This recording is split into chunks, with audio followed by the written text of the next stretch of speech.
So nataanan namin ito guys, yung Air Diamond Hotel and Cafe. Ayan oh, ang ganda ng cafe nila, parang freak, aeroplano! Di ba pwede kang, gusto namin pumunta sa loob pero naano kami guys, parang kinakapakay pa kami sobrang mahal. Hello guys, so here's the continuation of our vlog, diba? Kumbaga pinakita namin sa inyo na daanan namin papuntang Dentawada, diba? Yung Diamond Hotel, or Diamond, Air Diamond Cafe and Hotel. And ngayon, sineparate ko na yung vlog na ito dahil balak namin na pumasok talaga inside. Ayan, kumbaga I think merong, pakita mo yung ticket, and siguro 150 yung bayad para makapasok doon. Hindi namin alam guys kung ano yung meron sa loob, pero nakikita nyo naman para talaga siyang aeroplano guys. Meron para siyang aeroplano. And then guys, yung may mga car dito, diba, tabi-tabi. Palamutin yan guys, hindi talaga hindi yung parking, kumbaga kasama yan sa, alam mo yun, ang ganda talaga. And then, right there, videographer, right there guys, merong baliktad na baliktad na bahay. Katulad nung meron tayo sa QC ba yun, or yung sa Katipunan banda. Yan, baliktad siya.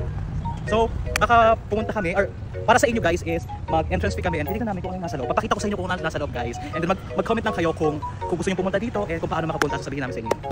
So guys, yung boarding pass or yung entrance is 150 baht per person. Pero may free drink ka rin. Yeah. Now you can choose what would you like to drink. Yeah. So we will choose now kung ano yung drink na gusto namin. O diba? O ang gasti. Guys, pagka pay nyo ng 150 baht, may bibigay na ganito. Hanggang para may boarding pass talaga. Tapos nandito na rin yung order mo. Doon mo pala i-pick up yung in-order mo talaga. Ang cool, diba? Asti.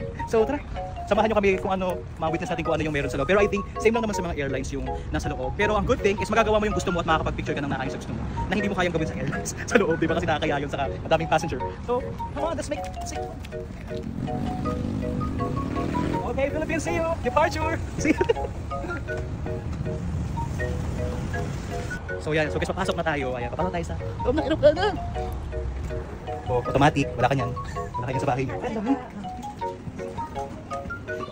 Hello everyone, this is Captain Del Coro after service. So we're now flying to Bangkok, Thailand. From here, the origin is in the Philippines, Manila na iya. So ayun guys, ito yung nasa loob ng Air Diamond Cafe and Hotel. And ito yung entrance. From here, parang automatic siya. Tapos papasok. And then meron sila dito cafe and pastry, mga ganyan, mga memorabilia sa pwedeng bilhin. And on this side, parang pwede ka magkaroon ng costume for free. Kung baga kasama na rin siya sa binayaran mo. Kaya pwede ka dyan mga suot-suot. So punta tayo sa place ng pilot kung saan nagdadrive yung pilot mamaya. Pero may tao pa kasi. Kaya tingnan natin. Kaya mag-action din tayo dito pa. This is Captain Del Coro. Ay!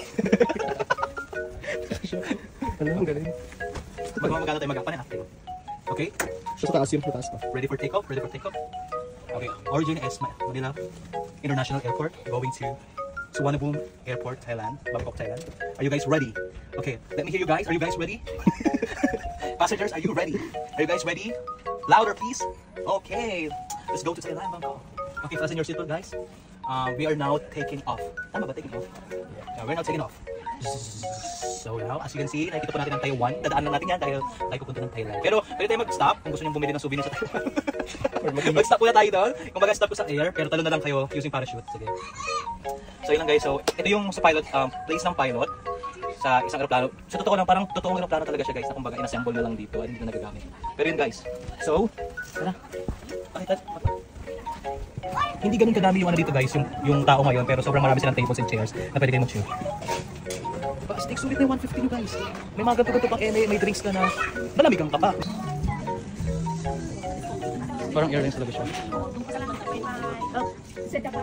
Astig guys, di ba? Parang airline talaga. Visit talaga. Astig! Sir. Hello sir, good afternoon sir. Welcome po to Air Diamond Airline. Ano po yung may pag-irig ko po sa inyo? Pwede kumain ng bago dyan. Bagay po, sige po sir. Ano po kunin ng bago sir? Sir, first time po ba dito sir sa aming airline? Oo. Okay po sir. Mahirap po kayo. Oo, sobrang hirap. Ito po ba yung bago sir? Oo, yan nga. Okay sir. Basta naman na ito. Pumutang tubo ko. Uy sir, bawal po dyan matulog sir. Sir, Gusto ko naman. sir, plano po to, hindi po to ba? Aeroplano pa. Kala ko hotel. sabi kasi Air Diamond Cafe and Hotel. Kala ko after uminom po, pwede na matulog dito. Ganito po kasi sa bahay, carpeted. Ganyan naman po sir. Sorry po. Kapag cap.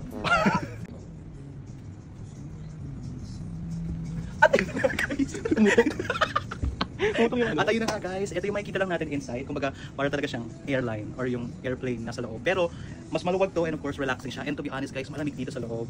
Nakaka-relax talaga. Sobrang masaya. Masaya talaga dito guys. Very colorful yung mga seat cover. And, kumbaga, parang maganda itong puntahan. Naisip namin pag marami kaming ginagawa sa computer or marami kaming ginagawa na schoolwork, siguro pwede ka dito pumunta or mag-chill pag mga gusto namin mag-chill lang, magpahinga, ganyan. Kasi sobrang maganda dito guys. So yun lang guys, I hope na enjoy nyo yung loob ng Air Diamond Cafe and Hotel. So ito lang yata yun. Pero may hotel talaga siguro sila. Kasi may mga building pa dito sa likod. So baka doon talaga yung mismo hotel nila, ito yung cafeteria nila. So doon kayo magstay sa Air Diamond Cafe and Hotel. Kasi sobrang maganda talaga yung place nila. So yun lang guys, and dito pa rin yan sa Chiang Mai guys ha. Dito pa rin sa Chiang Mai, and mga ano to, ganun pa rin siguro mga ito, mga 40 minutes away from the city. Pero worth it naman guys yung pagpunta dito kasi maganda yung place. And hindi ko pa natitikman yung drinks pero I think it looks ano naman, delicious naman and yummy. It looks good naman. So yun lang guys, and siguro sa mga future pupunta pa kami sa iba't ibang mga lugar, ipapakita ko sa inyo yung mga place na i-offer talaga ng Chiang Mai province here in Thailand. So guys, ayan nga guys. So maganda yung nasa loob ng tawag dito. Maganda yung nasa loob nitong cafe na to, Air Diamond Cafe and Hotel. So highly recommend rin ito. Pero guys, wala silang mga ano dito, mga meal or lunchtime, yung mga meal ganyan. Ang meron sila dito is pastry and mga gandong drinks yan. Pero okay naman guys. Tingnan mo guys yung nasa labas. Kala mo, di ba? Ibang Aztec. So ano pang hinihintay nyo guys? Visit na kayo dito. So nasa gilid lang pala guys yung hotel. Ayan yung pala yung hotel guys. And sa tabi niya, nandiyan natin makikita yung nakabaligtad na bahay. Diba? So yun lang guys.